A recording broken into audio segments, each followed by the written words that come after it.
Bismillahirrahmanirrahim. Assalamualaikum warahmatullahi wabarakatuh. Selamat malam buat teman-teman mahasiswa baru Prodi D3 Perbankan dan Keuangan.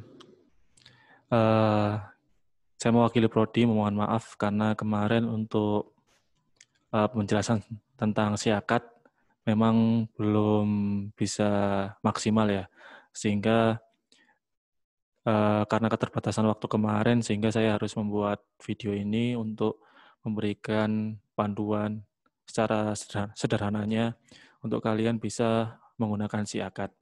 Siakat menjadi sangat penting buat mahasiswa di Unmar karena di sana kita akan sebagai portal kita ya untuk bisa secara akademik itu bisa melihat misal keuangan kita, status kita, aktif atau tidak. Lalu untuk nanti tagihan, setelah misal kalian di semester depan ada HER, lalu ada SPP ataupun DPP, nah itu semua sistemnya ada di Siakat, seperti itu. Lalu karena kita sekarang ada di pandemi, sehingga ada beberapa mata kuliah yang memang untuk tugas itu disampaikan dari Siakat, lalu untuk pengiriman tugas juga melalui Siakat. Nah itu sehingga saya harus membuat video ini untuk membuat atau memberikan referensi bagi kalian untuk bisa menggunakan Siakat. Karena kadangkala dosen juga ada yang menggunakan Siakat sebagai media pembelajaran. Karena ke depan juga nantinya di Unmer sendiri, Siakat juga akan terintegrasi dengan iKlas. iKlas yang dari Unmer sendiri. Jadi nanti untuk perkuliahan yang secara daring itu akan difokuskan di iKlas Unmer. Untuk kemarin sih sudah beberapa dosen sudah diajak untuk melakukan pelatihan ya, melakukan pelatihan untuk iKlas. Cuman belum diterapkan untuk semester ini. Mungkin barangkali ke depan nanti iKlas ini akan juga diterapkan secara full oleh pihak universitas seperti itu. Jadi kali ini saya akan share screen untuk di web browser saya akan buka Siakat. Jadi nanti kalian membukanya seperti apa, nah nanti saya juga akan ajari. Saya lihat juga beberapa mahasiswa belum mengganti password ya. Jadi kalau bisa password itu sudah mulai diganti. Karena apa ya? Karena agar tidak bisa diakses oleh teman-teman yang lain kayak gitu. Ketika teman-teman yang lain mengetahui NPK Anda dan passwordnya masih kosong, nah itu kan bisa dilihat data-data kalian. Nah itu kurang baik lah, sehingga amannya untuk kalian yang sudah bisa mengakses login di Siakat itu diganti untuk passwordnya. Sebentar, ini untuk web browser saya masih belum buka. Oke, saya share screen untuk browser saya. Nah, nantinya akan ada tampilan seperti ini ketika kalian mengakses siakat.unmer.ac.id. Nantinya akan ada tampilan UI seperti ini. Nah, di username ini kalian bisa memasukkan username kalian. Semisal saya menggunakan Siakat saya. Kebetulan saya juga sedang kuliah di Unmer, jadi saya bisa mengakses Siakat Unmer sebagai mahasiswa.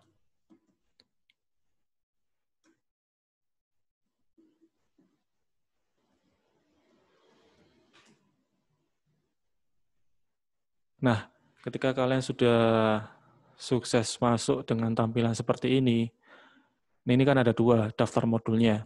Ada yang namanya SIM akademik, lalu ada iKlas. Nah, yang tadi saya jelaskan di awal bahwa nantinya iKlas ini akan terintegrasi dengan Siakat, di mana untuk perkuliahan daring itu akan difokuskan dengan iKlas ini. Jadi nanti kalian cukup mudah untuk masuknya, tinggal login di Siakat, selanjutnya bisa diklik iKlas. Nah, untuk SIM akademik ini akan berisi tentang portal untuk perkuliahan, lalu untuk forum, lalu untuk keuangan, KRS, dan sebagainya itu ada di SIM akademik. Namun sebelumnya, seperti saya bicarakan tadi, bahwa kalian juga harus, yang pertama harus dilakukan adalah mengganti kata sandi ini. Mengapa harus mengganti? Ya tadi sudah saya sebutkan. Jadi untuk kata sandi lama bisa dikosongi ya buat kalian ya, karena kemarin kan password default. Jadi tanpa password. Itu bisa dikosongi. Kalau saya karena sudah ada password sebelumnya, jadi harus saya tuliskan. Selanjutnya kita tuliskan kata sandi baru. Sandi baru. Nah ini kalau bisa yang mudah diingat agar tidak lupa ya. Jadi kalau bisa semudah mungkin dan juga jangan terlalu mudah seperti itu. Ini saya rubah dulu. Lebih agak panjang. Selanjutnya mengulangi kata sandiwara kita. Nah, setelahnya ganti password. Nah, kalau sudah ganti password, kita bisa masuk di SIM akademik. Nah, nantinya ketika kita klik SIM akademik, di sini akan ada daftar role. Nah, berhubung saya mahasiswa juga di Unmer, jadi ada mahasiswa, lalu di sini kalau kalian akan muncul prodi D3 Perbankan dan Keuangan, seperti itu. Itu diklik saja. Nah, nantinya akan ada portal seperti ini. Nah, ini. Isinya adalah, saya jelaskan satu ya. Kalau ini adalah hari kalian login, jadi login terakhir untuk apa, statusnya Anda sebagai mahasiswa itu apa, aktif atau tidak. Nah, biasanya kalau kalian sudah masuk di semester akhir, jadi misal di semester 1 akhir ya, nanti akan ke semester 2, ini statusnya akan berubah menjadi tidak aktif. Mengapa tidak aktif? Karena kalian belum melakukan hair registrasi. Seperti itu. Ketika nanti kita sudah melakukan hair registrasi dan juga pembayaran SPP, nah nanti status kita akan menjadi aktif kembali. Dan di sini ada tulisan semester. Nah, kita sekarang berada di mana? Semester berapa? Nah, kalau saya sendiri sekarang kuliah ada di semester 3. Lalu ada juga IPK. Nah, ini IPK itu adalah nilai IP kalian secara kumulatif. Jadi dari kalau saya kan sudah di semester 3, jadi total IPK dari semester 1 sampai semester 2. Lalu SKS lulusnya berarti saya sudah lulus dari 26 SKS seperti itu.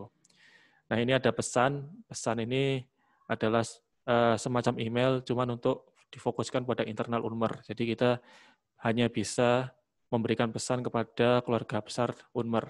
Kalau kita ke misal teman kita yang Gmail dan sebagainya tidak bisa seperti itu. Lalu jadwal kuliah, karena saya nggak ada kuliah ya, jadi tidak ada jadwal seperti itu. Nah, nanti juga ada pengumuman. Nah, pengumuman ini bisa diintegrasikan juga oleh tim Pusimnya Unmer. Itu ada berita dari akademik. Akademik ini dari Unmer sendiri, internal Unmer. Lalu ada Kemendikbud. Ini adalah berita-berita terbaru dari Kemendikbud. Selanjutnya ada dari Dikti. Lalu ada kemahasiswaan, SDM, dan sebagainya. Nah, ini semua bisa kalian akses nanti di portal Siakat kalian. Nah, di sini nanti juga ada kemajuan belajar. Artinya kemajuan belajar ini adalah nanti ada grafik dari semester 1 sampai dengan semester 6. Nah, nanti grafiknya seperti apa? Kalau ini kan saya grafiknya semester 1 dapat IP 3,62, lalu semester 2 menjadi 3,84. Maka grafiknya naik seperti itu. Nah, nanti kalau di semester 3 IP saya 3,5 berarti nanti grafiknya turun. Nah, itu juga menjadi apa ya? Bisa menjadi bahan evaluasi kalian ketika kalian sudah mengakhiri semester seperti itu. Nah, di sini ada yang namanya semester mata kuliah belum lulus. Nah, ini kalau diklik itu adalah berisi tentang mata kuliah yang sudah kalian tempuh dan lulus seperti itu. Nah, ini kayak misal saya semester 1, saya mengambil 4 mata kuliah, lalu semuanya lulus, alhamdulillah. Nah, itu nanti di sini juga ada dikatakan semester 1 lulus, lalu semester 2 lulus seperti itu. Kalau nanti ada nilai D dan sebagainya akan diberitahukan juga bahwa kalian semester berapa tidak lulus seperti itu. Oke, saya mengawali dari portal ya, portal terlebih dahulu. Di portal ini ada biodata mahasiswa, publikasi, forum, dan pesan. Kalau biodata mahasiswa ini berisi tentang data-data kalian.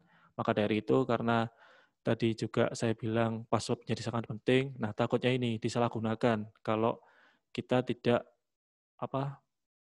aware terhadap keamanan di akun kita seperti itu. Jadi kalau bisa nanti kalian ketika login di Siakat, hal yang harus kalian lakukan pertama adalah mengganti password agar tidak bisa diakses oleh orang siapapun seperti itu. Nah, ini adalah tentang biodata kita seperti itu. Selanjutnya ada publikasi. Nah, publikasi ini lebih kepada pengumuman yang diberikan oleh pihak universitas di portal Siakat kita seperti itu. Jadi ini ada berita-berita, misal ini pengumuman penugasan dan pelayanan guna pencegahan COVID di lingkungan Universitas Merdeka Malang. Nah, ini juga selalu akan diinfokan di portal Siakat. Nah, selanjutnya saya masuk di forum. Nah, ini forum menjadi poinnya sangat penting karena apa? Karena nantinya beberapa dosen akan memberikan semisal bahan ajar, itu ada di forum tersebut. Lalu untuk penugasan di forum tersebut. Lalu untuk pengiriman tugas dari mahasiswa ke dosen juga melalui forum ini. Nah, di forum sendiri ada 3 page ya. Yang pertama ada materi. Nah, materi ini adalah materi yang diberikan oleh para dosen kepada mahasiswa. Nah, di mana bisa mengaksesnya? Mengaksesnya bisa di forum materi ini. Misal saat ini saya ada 2 mata kuliah yang saya ampuh di semester ini. Nah, di sini ada kan tersebut ditulis materi ya. Nah, semacam ini. Saya mengambil mata kuliah publikasi karya ilmiah internasional berreputasi. Saya klik, nanti akan ada 2 bahan materi yang telah diberikan oleh dosen kepada saya. Nah, saya tinggal mengunduh dengan cara mengklik akun yang ini ya, yang ikon yang ini, ikon ini diklik saja, nantinya secara otomatis ini akan berjalan download-nya, seperti itu. Nah ini, kalau saya berhubung pakai IDM, jadi perlu ada persetujuan terlebih dahulu, nah setelah itu start download. Ya. Nah ini, lalu klik start download. Yes. Nah ini bahan kuliah saya sudah bisa saya download.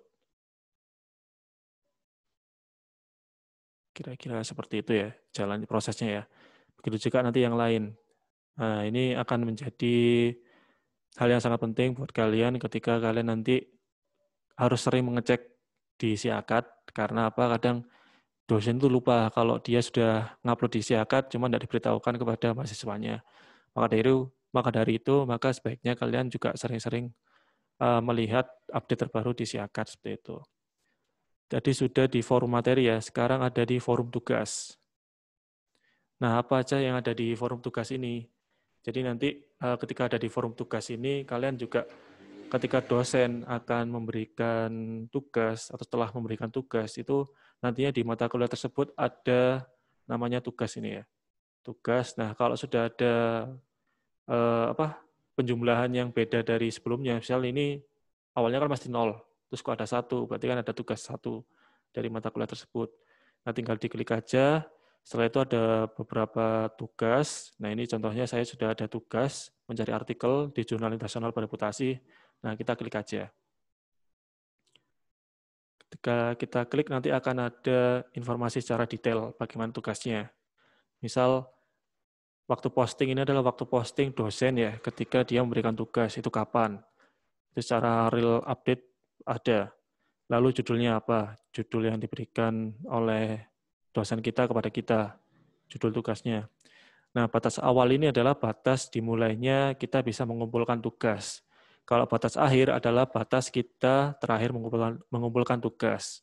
Dan juga di sini juga ada jamnya. Jadi ketika jamnya nanti jam 12 siang misal, dan kalian sudah baru ingat kalau ada tugas, lalu waktu kita lihat jam 1, nah itu kita sudah tidak bisa mengirimkan tugas. Jadi ketika dapat tugas, kalau bisa secara teliti kalian lihat ya batas akhir pengumpulannya itu kapan. Itu. Nah nanti ada file referensi. Nah file referensi itu kita download. Biasanya itu berisi soal dari tugas yang telah diberikan kepada kita dari dosen yang mengampu mata kuliah. Diklik aja nanti seperti tadi materi, kita akan melakukan download seperti itu.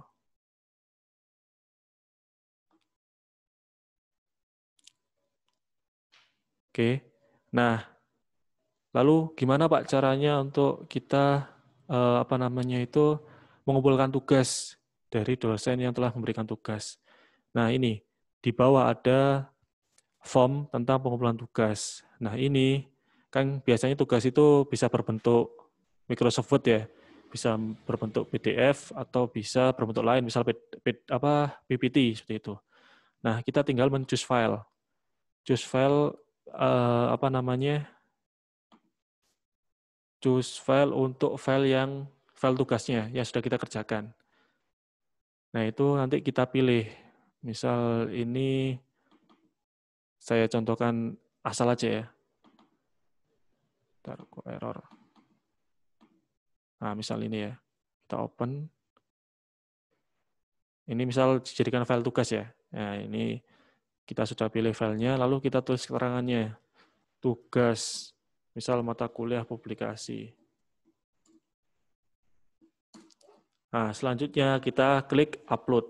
Nantinya tugas yang sudah kita kerjakan terupload secara otomatis dan bisa dilihat oleh para dosen. Seperti itu. Oke, selanjutnya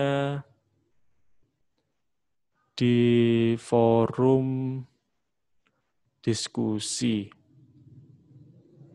Kalau diskusi ini lebih kepada pertanyaan ya, itu biasanya kosong sih. Jarang ada juga dosen yang juga memberikan forum diskusi di Siakat, karena untuk diskusi tanya jawab itu bisa melalui tatap muka kalau sedang tidak pandemi ya, secara langsung di kelas. Kalau misal di pandemi seperti ini bisa melalui WA ataupun juga melalui aplikasi di Zoom. Jadi ini jarang terakses juga. Nah, di tugas ini juga tidak sebatas pada tugas-tugas yang telah diberikan oleh para dosen. Karena mulai semester lalu kan kita sudah berada di pandemi ya. Nah, itu untuk UTS dan UAS juga dimasukkan dalam forum tugas Siakat. Jadi kalau kalian nanti sedang UTS atau UAS dan dosennya memberikan soalnya di Siakat, nah kalian mengaksesnya pada forum tugas ini. Seperti itu. Selanjutnya pesan. Pesan ini lebih ke seperti yang saya jelaskan tadi ya, kita mengirim email tapi untuk internal Unmer saja, seperti itu. Jadi misal ini saya akan mengirim pesan ya, misal tulis pesan. Nah, ini tujuannya ke siapa? Misal saya kliknya Pak Rian Gary. Nah, ini kan ada namanya Pak Rian Gary Patalo. Nah, saya klik. Judulnya apa? Misal judul materi, seperti itu. Nah, nanti pesannya apa? Bla bla bla bla ini ya. Nanti klik simpan. Ketika klik simpan, nanti akan terkirim ke emailnya Pak Gary, seperti itu. Jadi nanti kalau ada kotak masuk dan sebagainya juga dari siapa. Nah, itu nantinya ada di form ini. Dan ini hanya khusus di lingkungan Universitas Merdeka Malang saja, tidak bisa mengakses untuk Gmail dan sebagainya. Seperti itu. Lalu saya lanjut di portal ya. Setelah portal, kita lanjut ke sebelahnya di perkuliahan. Nah, ini untuk perkuliahan ada yang namanya perwalian. Nah, perwalian di sini saya kebetulan dosen perwaliannya kosong ya. Nah, kalau kalian nanti akan ada isian tentang dosen wali, misal yang kelas A, Pak Dr. Eko Yuni Prihantono, SME, nanti catatannya apa? Atau yang dikonsultasikan nanti apa? Nah, itu ada di sini. Atau misalnya di kelas B, nanti Pak Rian Geri Patalo, SMMM. Nah, nanti ada pesan seperti apa? Nah, ini ada di sini. Kadang kosong sih, karena apa? Karena konsultasi kan sekarang udah bisa melalui WA dan sebagainya, jadi tidak perlu ada di Siakat. Jadi ini hanya just info aja itu. Lalu ada kalender akademik. Nah, kalender akademik ini adalah nanti misal UTS itu kapan, UAS itu kapan, lalu untuk masa terakhir penginputan nilai itu kapan. Nah, itu ada nanti tanggalnya, mulainya kapan, selesainya kapan, itu nanti ada informasinya seperti itu. Oke, hanya 2 itu aja yang ada di perkuliahan. Lalu kita masuk di perkuliahan mahasiswa yang ada di bagian ketiga. Ini ada KRS. KRS ini gunanya apa? Ketika kita nanti, karena kan kalian untuk semester ini KRS-nya dibantu oleh pihak prodi. Nah, di semester ke depan, nanti kan kalian secara mandiri itu akan melakukan KRS. Jadi nanti ketika kalian sudah melakukan pembayaran keuangan, seperti pembayaran DPP, SPP, dan juga registrasi, nanti kalian bisa menambahkan mata kuliah yang harus ditambahkan, seperti itu. Nantinya dari prodi akan memberikan informasi, jadi untuk semester 1 mengambil mata kuliah apa saja, itu ada datanya. Lalu nanti semester 2 mengambil apa saja. Nah, itu nanti prodi akan memberikan buku akademiknya, seperti itu. Nah, nanti kalian bisa menyesuaikan dari buku panduan akademik tersebut. Semisal saya di semester ini mengambil dua mata kuliah, kualifikasi dan publikasi karya ilmiah, seperti itu.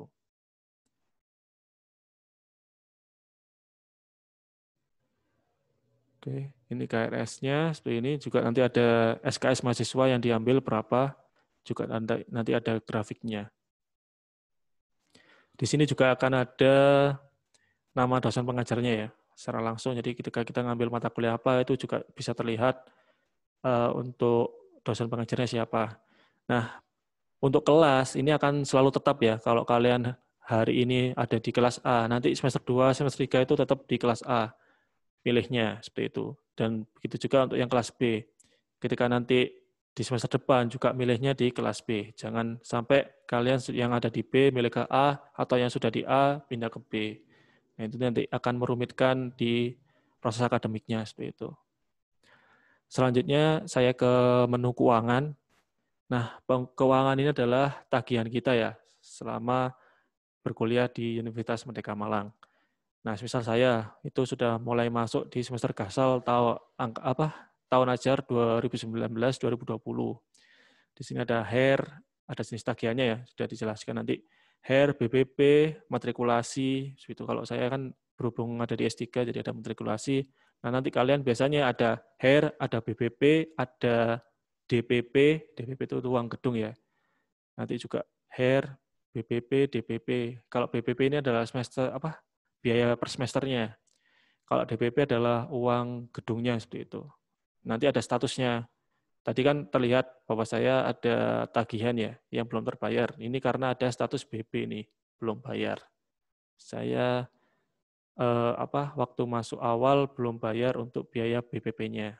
Jadi saya masih ada tanggungan 15 juta. Seperti itu. Jadi nanti kalau kalian ada status L, ini artinya lunas. Jadi kalau sudah melunasi kewajiban keuangan yang ada di akademik, seperti itu. Oke, ini nanti untuk keuangannya.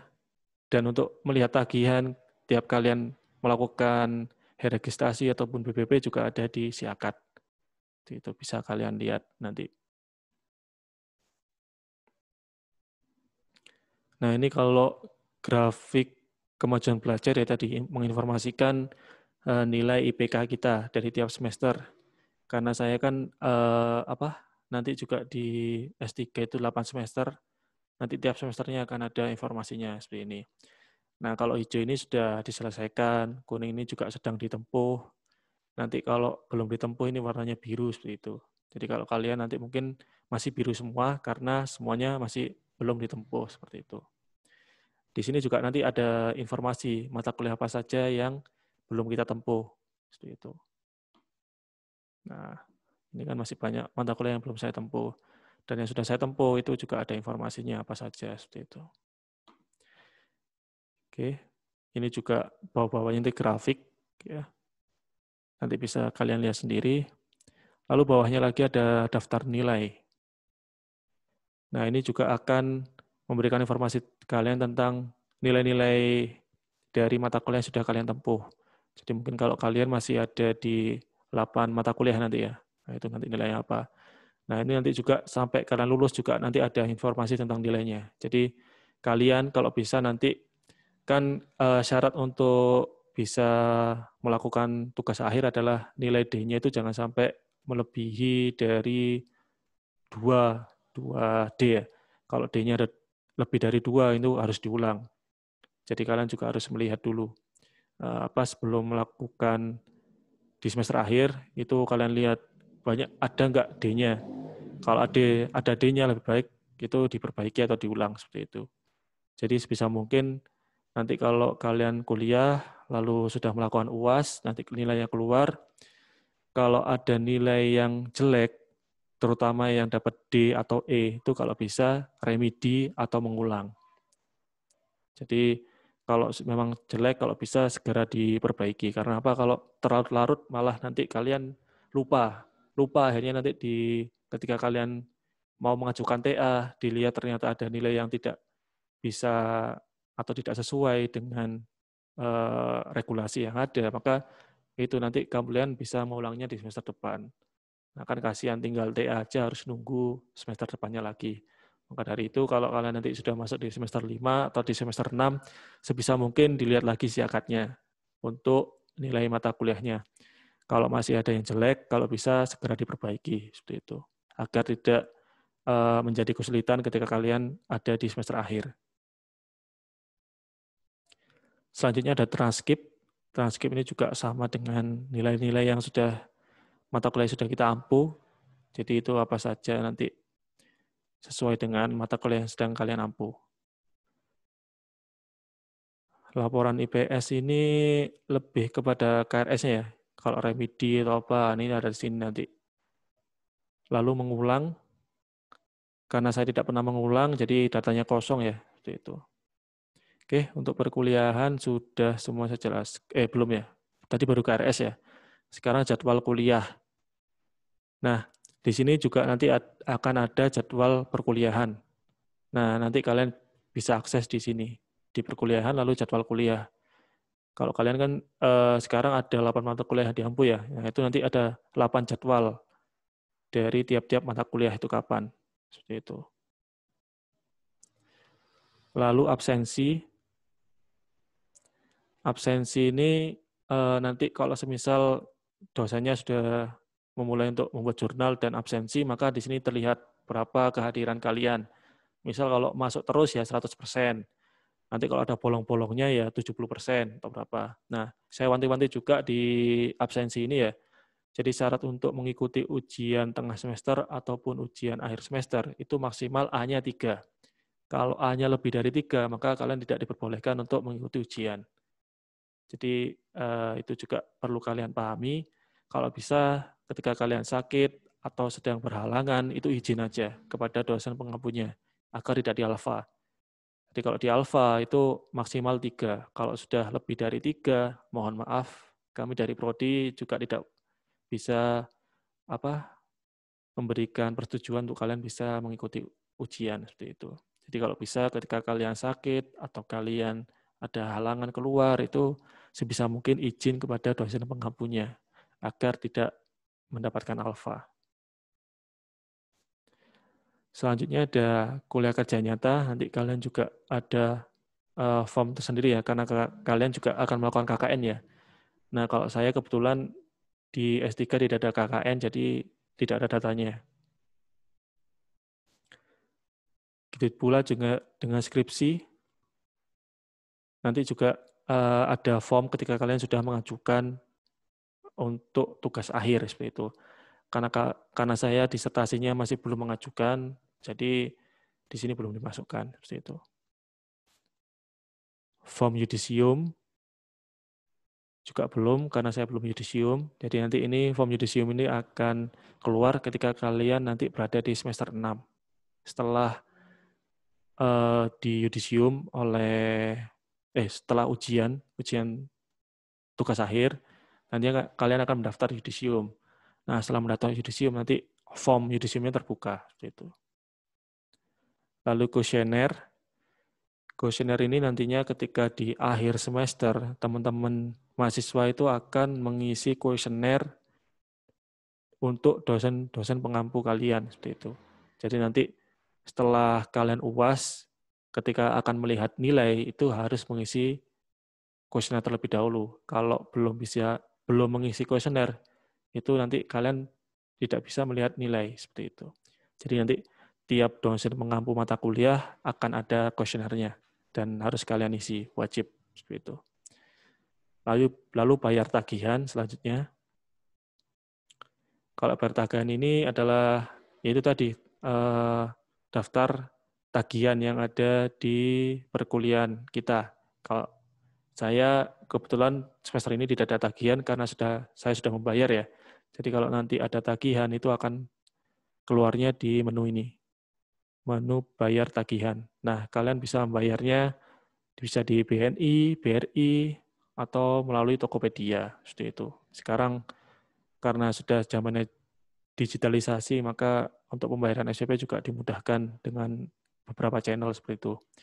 Cuman kalau nanti ada kesulitan atau apa, bisa menghubungi pihak keuangan Prodi ya, itu ada di Mbak Santi.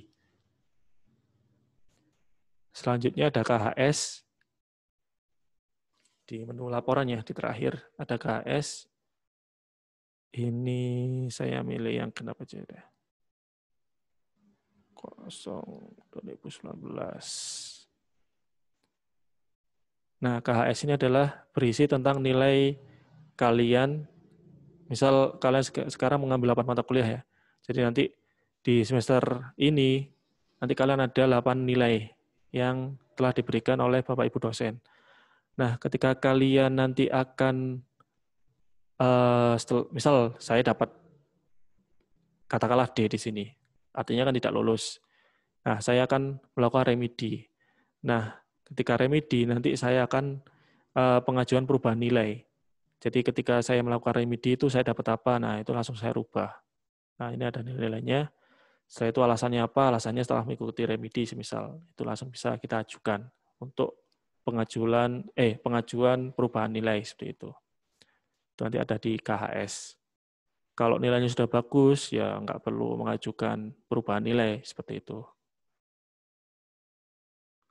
Lalu selanjutnya ada kemajuan belajar. Ya seperti tadi ya, kemajuan belajar ya intinya memberikan kita grafik untuk mata kuliah yang sudah kita lakukan, lalu memberitahu kita peningkatan IP-nya seperti apa, seperti itu. Itu ada di kemajuan belajar. Selanjutnya daftar nilai juga sama tadi ya. Seperti itu. Laporan ini juga intinya sama dengan yang ada di perkuliahan ini, di perkuliahan mahasiswa. Hampir sama. Misalnya ini keuangan juga, nanti tampilnya juga seperti yang tadi ya, keuangan. Seperti itu. Barangkali itu ya yang bisa saya sampaikan. Dan terakhir, jangan lupa ketika kalian mengakses Siakat, setelah kalian sudah selesai melakukan kegiatan di Siakat atau aktivitas di Siakat, sebisa mungkin langsung di logout. Agar tidak bisa diakses oleh orang lain, seperti itu. Oke, barangkali itu yang bisa saya share tentang Siakat. Nanti kalau ada pertanyaan, bisa langsung menghubungi Prodi atau menghubungi dosen wali kalian. Kalau kelas A ada Pak Dr. Eko Yuni Prihantono SME, dan kalau yang di kelas B ada Pak Rian Geri Patalu SMMM. Dosen wali tersebut juga selama 3 tahun nanti akan menjadi dosen wali tetap kalian, jadi sebisa mungkin harus menjaga hubungan dengan para dosen agar nantinya dimudahkan dalam kegiatan akademik di Universitas Merdeka Malang. Kurang lebihnya itu, terima kasih. Wabillahi taufiq wal hidayah. Wassalamualaikum warahmatullahi wabarakatuh.